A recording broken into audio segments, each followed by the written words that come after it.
It's awful!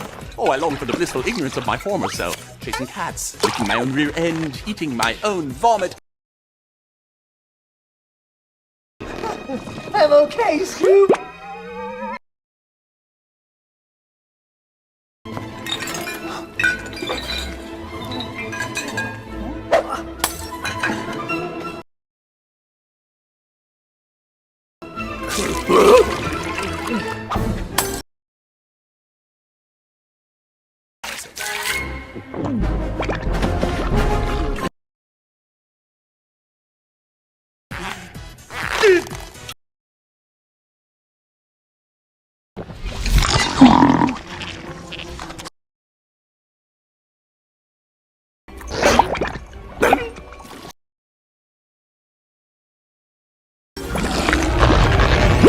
Get ready to